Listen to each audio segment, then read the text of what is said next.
All right, so today we're going to be looking at the metric system conversions, and specifically we're focusing on mega, kilo, the base unit of course, centi, milli, micro, and nano, because those are the ones that we're going to use the most in physics this year, okay?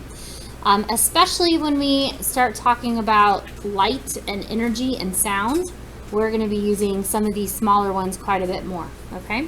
So just as a quick reminder, the metric system is used by pretty much almost everybody in the world. About 95% of the population or so of the world uses the metric system. It's based on powers of 10, starting with the base unit, so going up or going down. So it makes it pretty easy, and the metric system is exclusively used in science. So in this class, we're going to be measuring everything in the metric system, okay? Some common base units are distance, meters, mass, grams, volume in liters. Energy, we're going to be using joules. Pressure as pascals. And then this one you might not be familiar with, but it's frequency, and it's called hertz or Hz. And that is something that we're going to be using a lot when we get to our waves unit, okay? All right, so let's talk about this chart here. Common prefixes used with SI units. All right, what does that mean? So starting at the left, okay, we have symbols, the prefixes going from the biggest to the smallest. So giga, I'm sure you've heard giga before, like a gigabyte, GB, okay? Like, oh, your phone only has 2 gigabytes of storage left, okay? That is a metric prefix. And so giga is 1, down to mega, okay? So it gets smaller as we get to the base unit, and then even smaller in our terms of our prefix size to nano, okay? Here is the 1 or 2 letter symbol. I want to point out the micro symbol is like a funny looking U, okay? It's a U with a leg, it's a Greek letter. And so when you draw this, or when you write this one, you're gonna just write a U with a leg, okay? That'll work just fine, U with a leg. That's the micro symbol. So just be careful, because a lot of students will try to use M for micro, but M means milli, and capital M means mega. And so that's why we use this symbol for micro, because we have another M, and so we need another symbol, all right? Now, what does this mean? Okay, so we have our base unit here. So everything on this chart is based off of the base unit. And the base unit could be any of these things. It could be meters, grams, liters. It doesn't matter, because the relationship is the same every time, all right? So when it says meaning, it's talking about the number of the base. All right, so when we say meaning, what we're really talking about here is the number of that base unit. That's what we're talking about.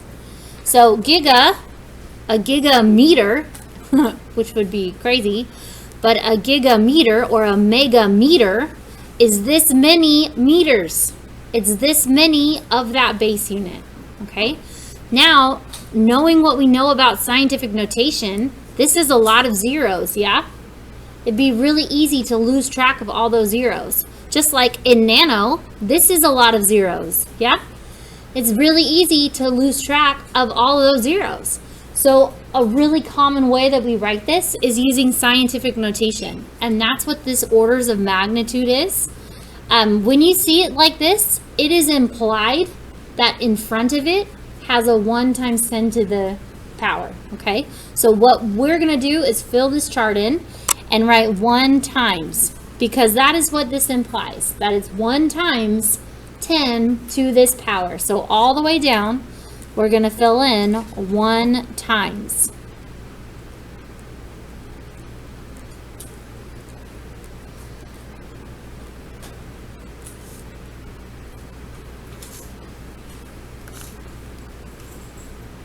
One times.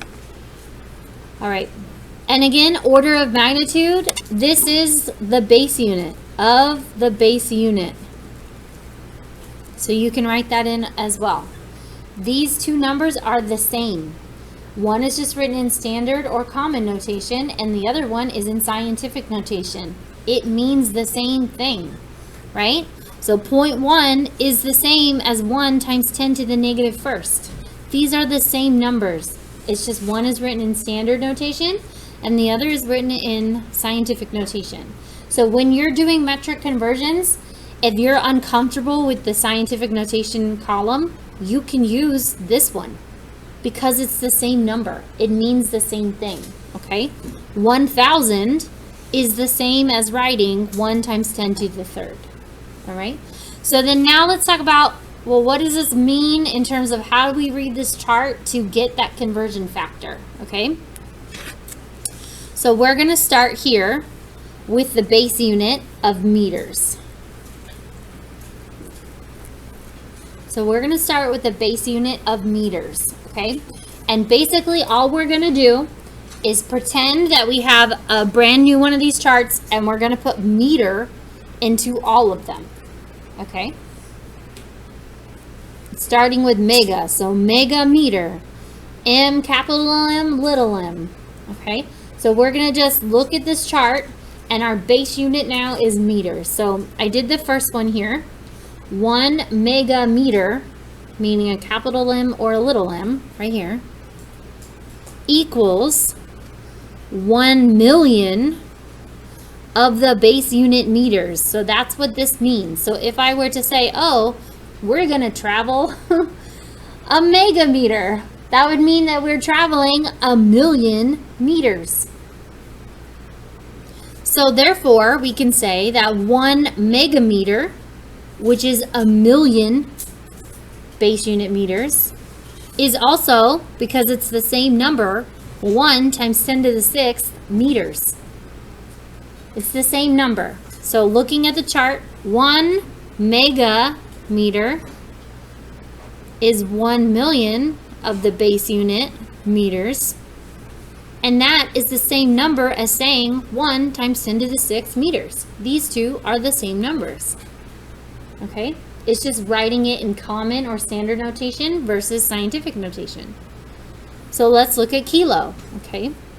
1 kilometer, which we say kilometer. So 1 kilometer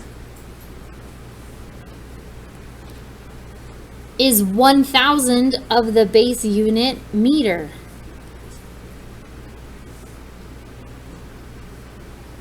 So 1 kilometer is 1,000 meters. This is a relationship we already know, right? So therefore, we could say 1 kilometer, km, that's the abbreviation, is 1,000 meters. And if we were to write that in scientific notation, then we would say 1 times 10 to the third meters. Because 1 times 10 to the third is the same as 1,000. It's the same number. All right, let's look at centi. We're going to do the same thing. Centi's here now. Centi is smaller, right? Centi is smaller than our base unit. So a centimeter is 0.01 of that base unit meter. So a centimeter is 0.01 of a meter. It's like you took a meter and you chopped it into 100 pieces. 1 centimeter is one of those pieces. Okay, so therefore 1 centimeter, right here, 1 centimeter is 0.01 of the base unit meter, which is the same as writing 1 times 10 to the negative second meters. These two right here are the same numbers. 0.01 and 1 times 10 to the negative second is the same number. Okay, well, let's just keep going. Milli. Now, milli is a unit we're familiar with already. And so millimeter is mm. And looking at our chart, milli, lowercase m, a millimeter is 0.001 of a meter. So it's like I took my meter stick and chopped it up into 1,000 pieces. One piece of that would be a millimeter. So So 0.001 of the base unit meter. So 1 millimeter is 0.001 of the base unit meter. So 1 millimeter is the same as writing 1 times 10 to the negative third meters. And all I'm doing is reading the chart from left to right, almost like it's a book. 1 of these millimeters is 1 times 10 to the negative third meters. All right, here we go, micro and nano. So nano is the smallest. And remember, micro, we have that funny U. You could think of it as U with a foot. It's just a Greek letter. So a micrometer now is 0. Let's count how many zeros. 1, 2, 3, 4, 5. 1, 2, 3, 4, 5, 1. What's that? 1/1,000,000th.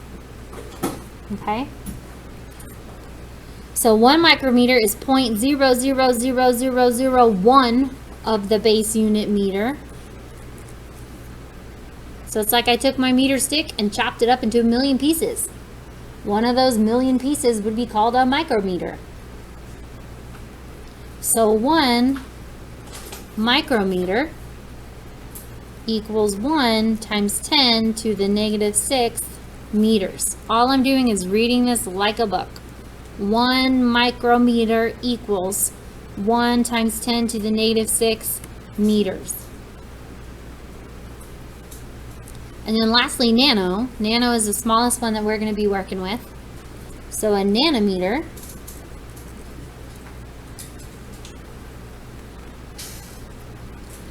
(0.000000001, 2, 3, 4, 5, 6, 7, 8, 1. Ooh, it barely even fits on the line. So there's 1, 2, 3, 4, 5, 6, 7, 8 zeros. Okay, I know we don't like to write all those zeros every time, right? It's so easy to write 6 zeros instead of 8, or 7 or 9 zeros instead of 8, okay? So a nanometer is 0.000000001 of the base unit meter. So then to make this a little bit more practical, we're going to use scientific notation, especially for these really, really big and really, really small ones. So 1 nanometer is the same as 1 times 10 to the negative 9th meters. All we're doing is taking the chart and putting them into like equations that we can use, okay? Relationships that we can use. So what I want you to do is looking at the next one. It says we're going to try energy. What is the unit for energy? A joule, which is a capital J as your abbreviation. And I want you to look at the next set here. And based on what we just did, I want you to do the same thing, but now with joules. Think about it. The prefixes are the same no matter what the base unit. So the relationships are going to be the same. The only different part now is instead of writing meter a bunch of times, you're going to be writing joule a bunch of times. Okay, so take a second and go ahead and fill in this chart. Okay, so we filled in the chart. It's the same relationships. It doesn't matter what your base unit is. It could be meters, it could be joules, it could be grams or liters or hertz. It doesn't matter, okay? Because the relationships are always going to be the same. Remember that these numbers here are the same as these numbers, except it's written in scientific notation, all right? So now we're going to use this relationship in order to solve our conversion problems, okay? And the same way that we'll do in multiple problem sets is the strategy of underlining what you're given and circling what you want. So go ahead and look at number 1, okay? How long is a wavelength of violet light in meters if it is 450 nanometers? Okay, what are you starting with?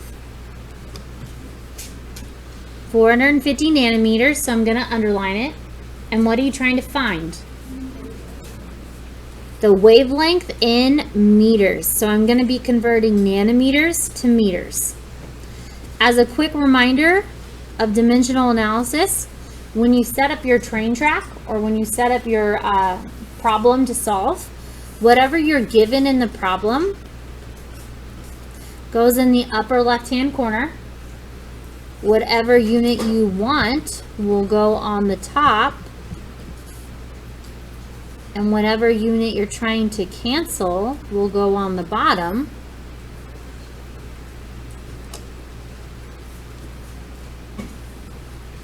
And then we're going to multiply across the top and divide it across the bottom, just like we would in fractions. All right, so that's our quick reminder of how we're setting up the train tracks. So for number 1, I'm setting up for dimensional analysis. I'm going to put my given in this corner, 450 nanometers. I always tell students, whatever unit you have in your given, drop it down to the bottom of the next track, okay? Because you need it to cancel. You need to get rid of that unit. That's the point of dimensional analysis, is to change units. So just like in math, if you have x over x, what happens to those? They cancel to 1, right? So in science, if we have nanometers over nanometers, what's going to happen to those units? It's going to cancel the same way, okay? Now, what unit did we circle? What are we trying to get to? The meters, so that would be on the top. All right, so turn to a neighbor in chat. What numbers are you going to put in here? What is that relationship?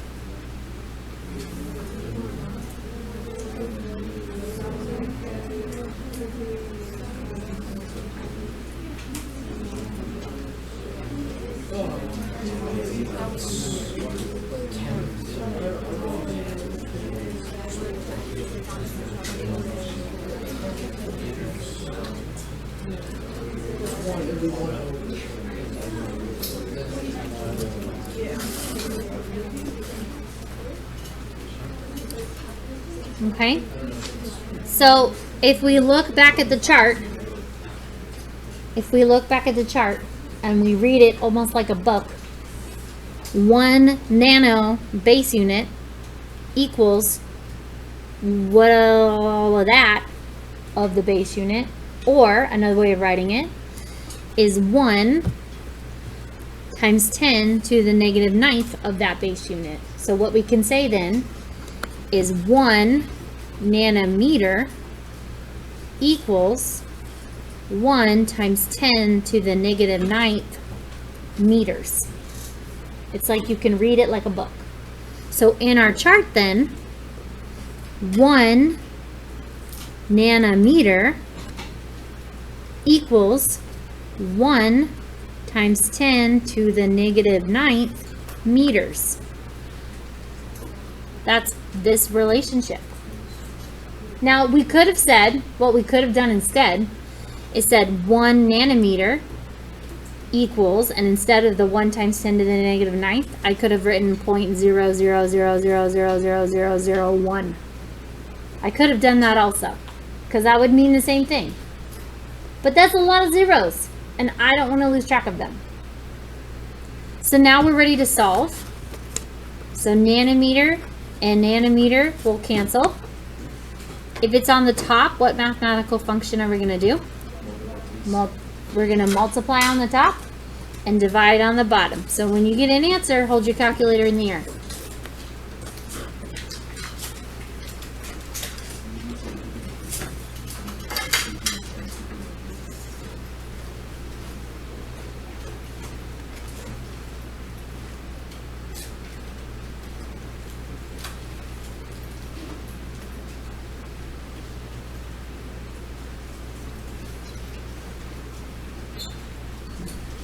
So when you get an answer, hold your calculator in the air. Okay, can you tell me what it is? How about in scientific notation, because that's a lot of zeros? 4.5 times 10 to the -7 what? Cheeseburgers?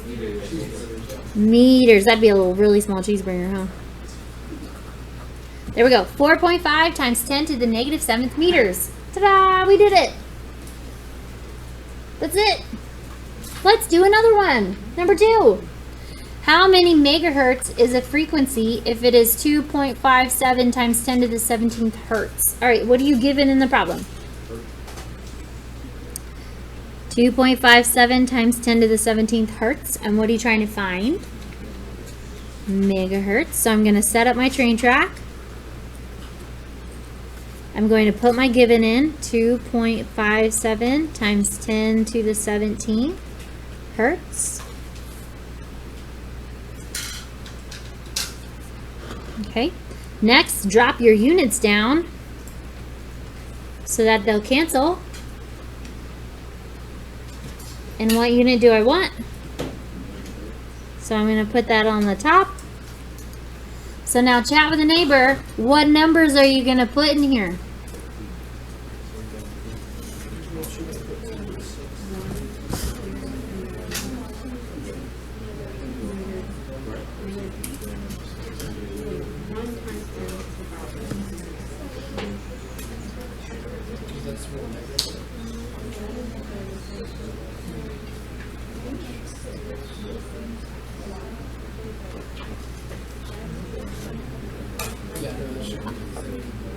All right, so let's look at the chart. Mega is big, right? It's big.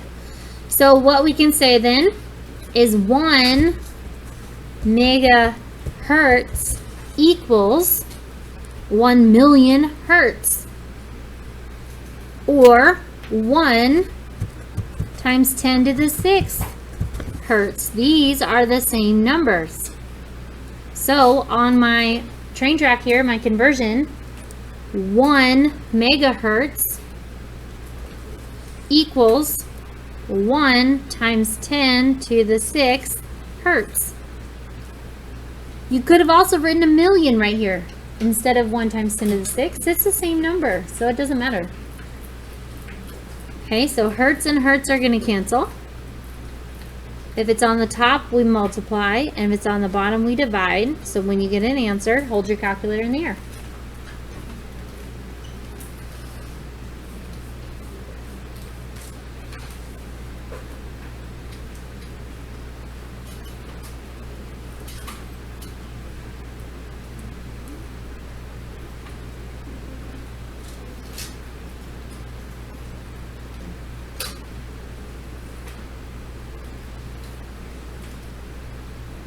All right, can you tell me what you got?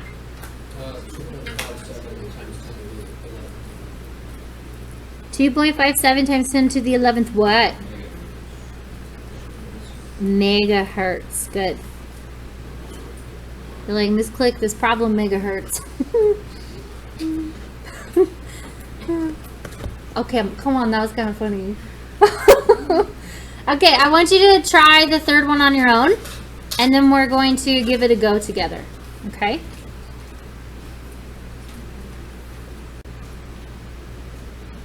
All right, let's go ahead and look at this one.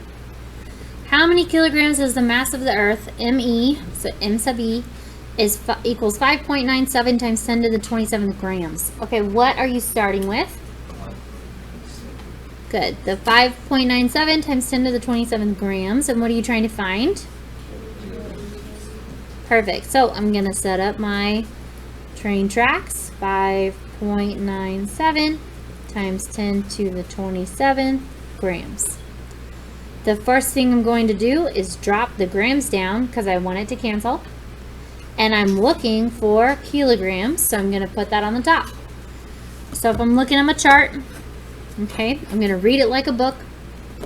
1 kilogram equals 1,000 of the base unit grams, or we could say 1 times 10 to the 3rd grams. It's the same number, okay?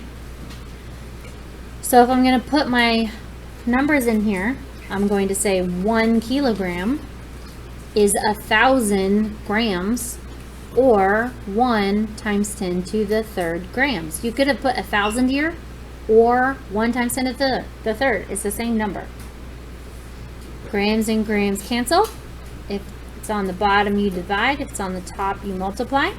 So what do you get for your answer?